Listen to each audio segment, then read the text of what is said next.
ഞാൻ നിങ്ങളോട് ഒരു സത്യം പറയട്ടെ. ഈ വെയിറ്റ് ലോസിലെ ഏറ്റവും വലിയ നുണ എന്താണെന്നറിയോ? അത് കാലറിയാണ്. നമ്മൾ വെയിറ്റ് ലോസിന് വേണ്ടിയിട്ട് ആരെ സമീപിച്ചാലും നമുക്കൊരു അഡ്വൈസ് കിട്ടും. നിങ്ങൾ കലോറി ഡെഫിസിറ്റിലാവണമെന്ന് പറഞ്ഞിട്ടല്ലേ. നമ്മളിനി എന്ത് ചെയ്യും? നമ്മളിനി എന്ത് കഴിച്ചാലും അതിൽ കലോറി കൗണ്ട് ചെയ്യാൻ നോക്കും. ഒരു ചായയിൽ എത്ര കലോറി ഉണ്ട്, ഒരു മുട്ടയിൽ എത്ര കലോറി ഉണ്ട്, ഇങ്ങനെ അല്ലേ. പക്ഷേ നമുക്ക് അതിനനുസരിച്ചുള്ളൊരു ബെനിഫിറ്റ് ഉണ്ടാവുമോ? ഇല്ല. അതെ, കലോറി എന്ന് വെച്ച് കഴിഞ്ഞാൽ ഒരു വലിയ നുണയാണ്. ഞാനിനി എൻ്റെ പേഷ്യൻ്റെ സ്റ്റോറി പറയാം. ഒരു 3-4 മാസം മുന്നെയാണ് അവരെന്നെ കാണാൻ വന്നത്. ഒരു 35 വയസ്സുള്ള സ്ത്രീ. ആൾ അവരുടെ ബോഡിയുടെ കാര്യത്തിൽ ഭയങ്കര കോൺഷ്യസ് ആണ്. നന്നായിട്ട് വർക്കൗട്ട് ചെയ്യും, ഡയറ്റ് നന്നായിട്ട് നോക്കും. പക്ഷേ ഒരു 30 വയസ്സ് കഴിഞ്ഞപ്പോഴത്തേക്ക് പതുക്കെ ഒരു തടി വയ്ക്കാൻ തുടങ്ങി, വയറുണ്ടാവാൻ തുടങ്ങി. അപ്പോൾ ആൾക്ക് ടെൻഷനായി. ആൾ കുറച്ചുകൂടി നന്നായിട്ട് വർക്കൗട്ട് ചെയ്യാൻ തുടങ്ങി, കുറച്ചുകൂടി നന്നായിട്ട് ഡയറ്റ് കൺട്രോൾ ചെയ്യാൻ തുടങ്ങി. പക്ഷേ അതുകൊണ്ടൊന്നും ഒരു കാര്യം ഉണ്ടാവില്ല. വെയിറ്റ് ഇങ്ങനെ കൂടിക്കൂടി വരികയാണ്. അവരെന്നോട് പറഞ്ഞു, ഡോക്ടർ, ഞാൻ എന്തൊക്കെ ചെയ്യുമോ അതൊക്കെ നോക്കി. ഞാൻ ഇൻ്റർമീഡിയറ്റ് ഫാസ്റ്റിംഗ് നോക്കി, ഞാൻ കീറ്റോ ഡയറ്റ് എടുത്ത് നോക്കി, കുറേ വർക്കൗട്ട് പ്രോഗ്രാമിൽ പങ്കെടുത്ത് നോക്കി. ഞാനെപ്പോഴും കലോറി കൗണ്ട് ചെയ്തിട്ടാണ് ആഹാരം കഴിക്കാറുള്ളത്. ഈവൻ ഞാൻ പച്ചവെള്ളം കുടിച്ചാൽ പോലും ഞാൻ അതിനകത്തെ കലോറി നോക്കും. പക്ഷേ അതുകൊണ്ടൊന്നും ഒരു പ്രയോജനം ഉണ്ടായില്ല. ഡോക്ടർ, ഞാൻ മടുത്തു. ഞാൻ പച്ചവെള്ളം കുടിച്ചാലും വണ്ണം വയ്ക്കുന്നുണ്ട്. ഞാനിത് കേട്ടിട്ട് അവരുടെ ഡയറ്റ് ഹിസ്റ്ററി വളരെ ഡീറ്റെയിലായിട്ട് എടുത്തു. അപ്പോൾ എനിക്കൊരു കാര്യം മനസ്സിലായി. ഞാൻ അവർക്ക് ചെറിയൊരു സിമ്പിൾ അഡ്വൈസ് കൊടുത്തു. വർഷങ്ങളായി കുറയാതിരുന്ന തടി കഴിഞ്ഞൊരു 3 മാസമായി ചെറുതായിട്ട് കുറഞ്ഞു തുടങ്ങി. ഞാൻ എന്താണ് അവർക്ക് കൊടുത്ത അഡ്വൈസ് എന്ന് അറിയണ്ടേ? അതാണ് എനിക്കിന്ന് നിങ്ങളോട് പറയാനുള്ളത്.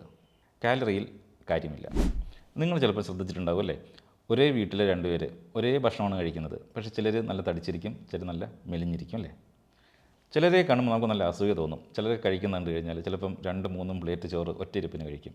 പക്ഷേ അവരുടെ ശരീരം നല്ല മെലിഞ്ഞിരിക്കും.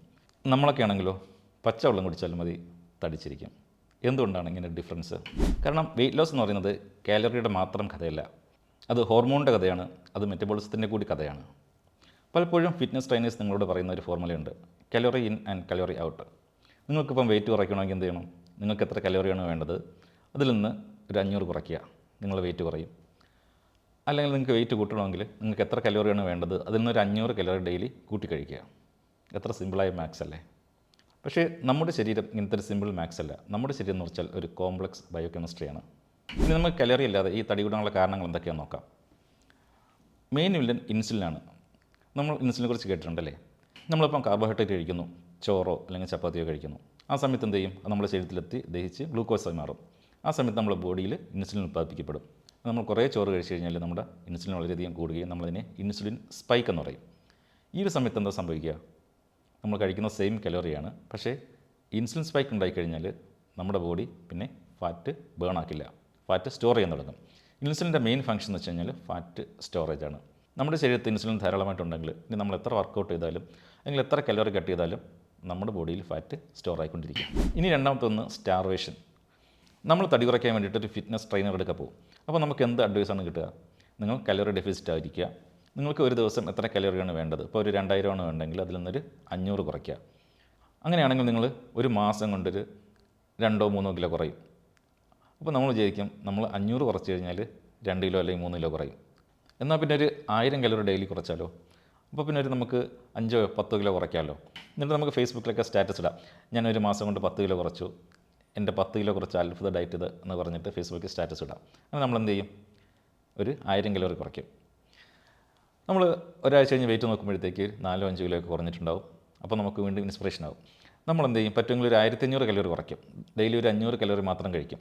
വിശക്കുമ്പോൾ നമ്മൾ പച്ചവെള്ളം കുടിക്കും, സാലഡൊക്കെ കഴിച്ചിട്ട് മാക്സിമം നമ്മൾ പിടിച്ചിരിക്കും. വെയിറ്റ് നന്നായിട്ട് കുറയണമല്ലോ.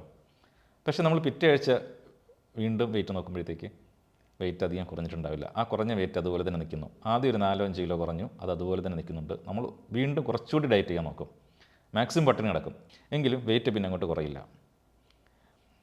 നമ്മളൊരു മാസം കഴിഞ്ഞു നോക്കിയപ്പോഴത്തേക്ക് ആദ്യം കുറഞ്ഞ ഒരു 6 കിലോ. എന്നാലും നമ്മൾ വിചാരിച്ചു, ട്രെയിനർ നമ്മളോട് 3 കിലോ അല്ലേ പറഞ്ഞത്, നമ്മൾ എന്തായാലും 6 കിലോ കുറഞ്ഞെന്ന് വെച്ച് ഫോട്ടോയൊക്കെ ഇടും. അത് കഴിഞ്ഞ് നമ്മൾ എന്തായാലും ഇത്രയും നാൾ പട്ടിണിയെ കിടന്നതല്ലേ, അപ്പോൾ നമ്മൾ ചെറുതായിട്ട് ആഹാരം കഴിച്ചു തുടങ്ങും. ബിരിയാണിയോ അല്ലെങ്കിൽ സദ്യ കിട്ടിക്കഴിഞ്ഞാൽ നമ്മൾ ആർത്തിയോടെ കഴിക്കാൻ നോക്കും. പക്ഷേ ഒരാഴ്ച കഴിഞ്ഞിട്ട് അല്ലെങ്കിൽ ഒരു 4 ദിവസം കഴിഞ്ഞിട്ട് നമ്മൾ നോക്കിക്കഴിഞ്ഞാൽ നമ്മുടെ കിലോ 2-3 കൂടിയതായിട്ട് കാണാൻ പറ്റും. നമ്മൾ ഒരു മാസം പട്ടിണി കിടന്നാണ് 6 കിലോ കുറച്ചത്, പക്ഷേ ഒരു 3-4 ദിവസം കൊണ്ട് നമ്മൾ 2-3 കിലോ കൂടി. നിങ്ങളിൽ പലർക്കും ഇത് അനുഭവം ഉണ്ടാവും അല്ലേ? എന്തുകൊണ്ടാണ് വളരെ പെട്ടെന്ന് ഈ ഒരു വെയിറ്റ് ഗെയിൻ വരുന്നത്? കാരണം നമ്മൾ പെട്ടെന്ന് ഇങ്ങനെ ഒരു വലിയൊരു എമൗണ്ട് കലോറി കട്ട് ചെയ്യുമ്പോഴത്തേക്ക് ബോഡി പെട്ടെന്ന് പാനിക്കാവും. അതൊരു സ്റ്റാർവേഷൻ മോഡിലേക്ക് പോകും. അതായത് നമുക്കറിയാം നമ്മുടെ മൊബൈലൊക്കെ ഒരു 20% താഴെ ചാർജ് വരുമ്പോഴത്തേക്ക് അതൊരു പവർ സേവ് മോഡിലോട്ട് പോകും. അങ്ങനെയുള്ള ബോഡിയുടെ പവർ സേവ് മോഡാണ് ഈ ഒരു സ്റ്റാർവേഷൻ മോഡ്. അപ്പം ബോഡി എന്ത് ചെയ്യും? നമ്മളെ മെറ്റബോളിസം മാക്സിമം സ്ലോ ആക്കും. അതുപോലെ തന്നെ നമുക്ക് കിട്ടുന്ന കാലറി പെട്ടെന്ന് സ്റ്റോർ ആക്കാൻ നോക്കും. ഇതിനെയാണ് നമ്മൾ അഡാപ്റ്റീവ് തെർമോജെനിസിസ് എന്ന് പറയുന്നത്, അല്ലെങ്കിൽ സ്റ്റാർവേഷൻ മോഡ് എന്ന് പറയാം. നമ്മൾ വളരെ കഷ്ടപ്പെട്ട് പട്ടിണി കിടന്ന് നമ്മുടെ വെയിറ്റ് കുറയ്ക്കാൻ നോക്കും. നമ്മുടെ ബോഡി അതിലും കഷ്ടപ്പെട്ട് നമ്മുടെ ഫാറ്റ് സ്റ്റോറേജ് കൂട്ടാൻ നോക്കും. അതുകൊണ്ടാണ് പിന്നെ നമ്മളൊരു നോർമൽ ഡയറ്റിലേക്ക് വരുമ്പോഴത്തേക്ക് നമ്മൾ വളരെയധികം വെയിറ്റ് കൂടുന്നത്. ഇനി അടുത്തൊരു കാര്യമാണ് തെർമിക് ഇഫക്റ്റ് ഓഫ് ഫുഡ്. ഇപ്പോൾ നമ്മൾ എക്സാമ്പിളായിട്ട് എടുത്തു കഴിഞ്ഞാൽ ഒരു 100 കലോറി ചോറ്, 100 കലോറി ചിക്കൻ. കലോറി വൈസ് നോക്കുമ്പോഴത്തേക്ക് രണ്ടും ഈക്വലാണ്. പക്ഷേ ബോഡിക്ക് രണ്ടും ഈക്വലാണോ? അല്ല. നമ്മൾ 100 കലോറി ചോറ് കഴിച്ച് കഴിഞ്ഞാൽ അത് ദഹിക്കാൻ വേണ്ടിയിട്ട് കുറച്ച് എനർജി വേണം, അല്ലേ? അത് ഏകദേശം ഒരു 5 കലോറിയേ വേണ്ടൂ. അതായത് നമ്മൾ 100 കലോറി ചോറ് കഴിച്ച് കഴിഞ്ഞാൽ 95 കലോറി ബോഡിയിൽ അബ്സോർബ് ആവും. എന്നാൽ ചിക്കൻ അല്ലെങ്കിൽ പ്രോട്ടീൻ ദഹിക്കാനോ അതിന് കുറച്ച് കൂടുതൽ കലോറി വേണം. ഏകദേശം 20 മുതൽ 30 കലോറി ആവശ്യമുണ്ട്. അപ്പോൾ നമ്മൾ 100 കലോറി ചിക്കൻ കഴിച്ചാൽ നമ്മുടെ ശരീരത്തിൽ എത്ര എത്തും? ഏകദേശം ഒരു 70 കലോറി മാത്രമേ എത്തുള്ളൂ. മാത്രമല്ല നമുക്കറിയാം, നമ്മൾ കാർബ് കഴിച്ച് കഴിഞ്ഞാൽ അത് പെട്ടെന്ന് ദഹിക്കും, അല്ലേ? നമ്മൾ ചോറൊക്കെ ഇനി എത്ര വേറിറച്ച് കഴിച്ചാൽ ഒരു 3-4 മണിക്കൂർ കഴിയുമ്പോഴത്തേക്ക് നമുക്ക് വീണ്ടും വിശക്കാൻ തുടങ്ങും. ഇനി അതിന് വരും നമ്മൾ ചിക്കൻ ഗ്രില്ല് മാത്രമായിട്ട് കഴിച്ചാൽ ചിലപ്പോൾ അന്നത്തെ ദിവസമേ നമുക്ക് വിശപ്പുണ്ടാവില്ല. അതുപോലെ ഒന്നാണ് ഈ ഫുഡിൻ്റെ ക്വാളിറ്റി എന്ന് പറഞ്ഞ സാധനം. ഇവിടെ നമ്മൾ നേരത്തെ കാർബോഹൈഡ്രേറ്റും പ്രോട്ടീനും തമ്മിലാണ് കമ്പയർ ചെയ്തത്. എന്നാൽ നമുക്ക് 2 കാർബോഹൈഡ്രേറ്റ് തന്നെ എടുത്ത് നോക്കിക്കഴിഞ്ഞാൽ, ഇപ്പോൾ നമ്മൾ 100 കലോറിയുള്ള ബിസ്ക്കറ്റ് കഴിക്കുന്നു, 100 കലോറിയുള്ള ഒരു പഴം കഴിക്കുന്നു. രണ്ടും ബോഡിയിൽ രണ്ടായിട്ടാണ് വർക്ക് ചെയ്യുന്നത്. കാരണം ബിസ്ക്കറ്റിൽ എന്ന് പറയുന്നത് പെട്ടെന്ന് അബ്സോർവ് ആവും, അത് പ്രോസസ്ഡ് ഫുഡാണ്. എന്നാൽ നമ്മളൊരു പഴം എടുത്തു കഴിഞ്ഞാൽ അതിൽ ഫൈബേഴ്സ് ഉണ്ട്, അത് നമ്മളെ മെറ്റബോളിസത്തിനെ ബൂസ്റ്റ് ചെയ്യും. മാത്രമല്ല അതിലെ കാർബൺ എന്ന് വെച്ച് കഴിഞ്ഞാൽ ഭയങ്കര സ്ലോ ആയിട്ടാണ് റിലീസ് ആവുന്നത്. അപ്പോൾ നമ്മുടെ ബോഡിയിൽ അത് പെട്ടെന്ന് അബ്സോർവ് ആവില്ല.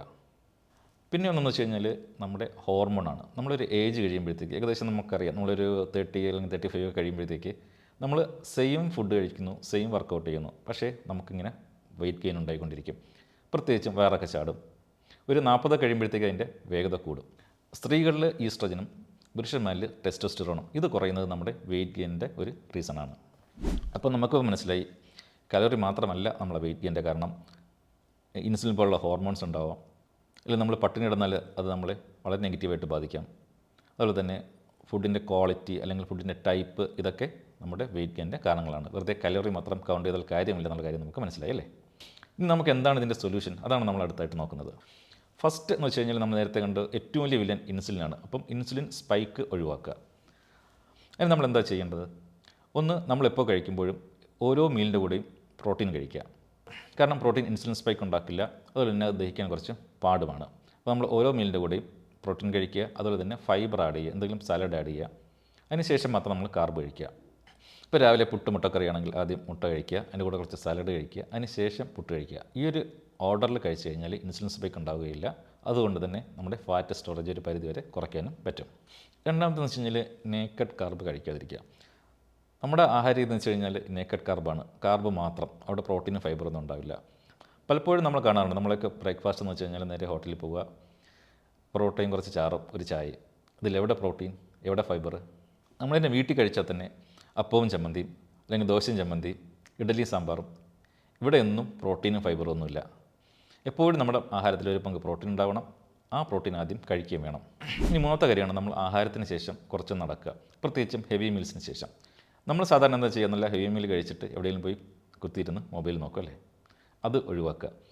വലിയ എക്സസൈസ് ചെയ്യണമെന്നൊന്നുമല്ല, ഒരു 5 അല്ലെങ്കിൽ 10 മിനിറ്റ് ഒന്ന് സാധാരണ രീതിയിൽ നടന്നു കഴിഞ്ഞാൽ തന്നെ നമ്മൾ ഇൻസുലിൻ സ്പൈക്ക് നന്നായിട്ട് കുറയും. കാരണം നമ്മുടെ കാലിലെ സോളിസ് എന്ന മസിൽ ഇൻസുലിൻ സ്പൈക്ക് കുറയ്ക്കുകയും ഗ്ലൂക്കോസ് നന്നായിട്ട് അബ്സോർബ് ചെയ്യുകയും ചെയ്യും.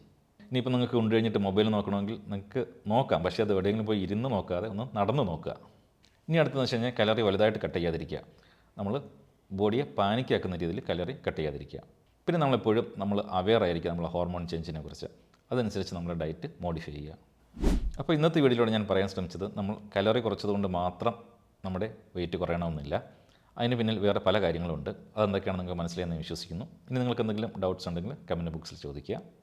ഇനി ഈ വീഡിയോ എന്നും കലോറി നോക്കി ഫുഡ് കഴിക്കുന്ന നിങ്ങളുടെ ഫ്രണ്ടിന് അയച്ചു കൊടുക്കുക.